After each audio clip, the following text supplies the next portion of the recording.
कभी कभी ना गेमिंग की दुनिया में कोई ऐसी खबर आती है जो सचमुच भूकंप ला देती है। और प्ले स्टेशन के हालिया स्टेट ऑफ प्ले में बिल्कुल ऐसा ही हुआ। उन्होंने गॉड ऑफ वॉर फ्रेंचाइजी के लिए एक नहीं बल्कि दो दो बड़ी घोषणाएं करके सबको चौंका दिया। मतलब ये सोनी का एक बहुत ही बोल्ड मूव था। सोचिए, एक ही स्टेज पर उन्होंने फ्रेंचाइजी के अतीत को भी सम्मान दिया और उसके भविष्य की एक झलक भी दिखा दी। उन्होंने दो बिल्कुल अलग प्रोजेक्ट्स का खुलासा किया जो सालों से इस सीरीज को फॉलो कर रहे फैंस और नए प्लेयर्स दोनों के लिए कुछ ना कुछ स्पेशल लेकर आए हैं। तो आखिर ये डबल धमाका है क्या? चलिए, क्रेटोस के लिए जो ये दो नए और रोमांचक रास्ते खुल रहे हैं उन्हें जरा एक एक करके समझते हैं। देखिए, एक तरफ तो है भविष्य का एक जबरदस्त वादा, मतलब क्लासिक ग्रीक सागा का बिल्कुल जीरो से बनाया गया रीमेक। और दूसरी तरफ, अरे, एक ऐसा तोहफा जिसका किसी को अंदाजा तक नहीं था, एक शैडो ड्रॉप जिसे फैंस प्रेजेंटेशन के ठीक बाद डाउनलोड कर सकते थे। क्या कमाल का सरप्राइज था। चलिए, सबसे पहले उस खबर की बात करते हैं जो पुराने फैंस के दिलों में एक अलग ही जगह रखती है। ये है क्रेटोस की जड़ों की ओर वापसी, यानी उस जगह जहां से ये सब शुरू हुआ था, प्राचीन ग्रीस। इन गेम्स के असर को, इनके इम्पैक्ट को कम समझना तो नामुमकिन है। 2005 से 2010 के बीच इस ओरिजिनल ट्रायोलॉजी ने न सिर्फ प्लेस्टेशन के लिए एक पूरा जमाना तय किया, बल्कि एक्शन एडवेंचर जॉनर का ही स्टैंडर्ड बदल कर रख दिया था। और एक बात बिल्कुल साफ कर दें, ये कोई छोटा मोटा एचडी टचअप नहीं है। सैंटा मोनिका स्टूडियो इसे बिल्कुल जीरो से बना रहा है, एक फुल फ्लेज्ड रीमेक। मतलब हर एक चीज, हर एसेट को नए सिरे से तैयार किया जाएगा।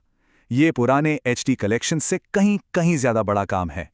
और यहाँ फैंस के लिए एक बहुत बहुत बड़ी खुशखबरी है। क्रेटोस की असली आवाज यानी टीसी कार्सन वापस आ रहे हैं।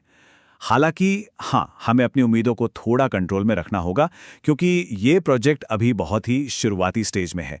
और हाँ, इसमें पीएसपी वाले टाइटल्स शामिल नहीं होंगे। टीसी कार्सन ने खुद कहा है कि अगली बार जब ये सामने आएगा तो ये कुछ बहुत बड़ा होगा। इससे एक बात तो साफ है, वो एक बड़ी उम्मीद जगा रहे हैं। मतलब हमें थोड़ा सब्र तो रखना होगा, लेकिन इंतजार का फल यकीनन मीठा होने वाला है। अब देखिए, रीमेक की घोषणा अपने आप में ही बहुत बड़ी बात थी, लेकिन सोनी यहीं पर नहीं रुका। उन्होंने एक पूरी तरह से नया गॉड ऑफ वॉर गेम भी लॉन्च कर दिया, जो उसी पल खेलने के लिए तैयार था। इस सरप्राइज स्पिन ऑफ का नाम है सन्स ऑफ स्पार्टा। ये हमें एक युवा क्रेटोस और उसके भाई डीमोस की कहानी में ले जाता है। और पता है क्या, ये एक 2D एक्शन प्लेटफॉर्मर है। इस फ्रेंचाइजी के लिए ये एकदम नया अंदाज है, जिसे मेगा कैट स्टूडियोज ने सैंटा मोनिका के साथ मिलकर बनाया है। और सबसे अच्छी बात, ये अभी प्लेस्टेशन 5 पर उपलब्ध है। इसका स्टैंडर्ड एडिशन करीब $30 का है, और अगर कुछ एक्स्ट्रा डिजिटल गुडीज चाहिए तो एक डिलक्स एडिशन भी मौजूद है। तो ये जो दोहरी घोषणा हुई है, ये प्लेस्टेशन की बड़ी स्ट्रैटेजी के बारे में हमें क्या बताती है? आखिर सोनी ये सारे कदम अभी क्यों उठा रहा है? देखिए, ये सवाल तो बनता है, एक ऐसी ट्रायलॉजी को दोबारा क्यों बनाया जाए जिसे लोग पहले से ही इतना पसंद करते हैं? क्या ये एक जोखिम भरा फैसला नहीं है? इसका जवाब काफी हद तक इन नंबर्स में छिपा है। गॉड ऑफ वॉर रैग्नारॉक ने सिर्फ अपने पहले हफ्ते में 50 लाख से ज्यादा कॉपीज बेची।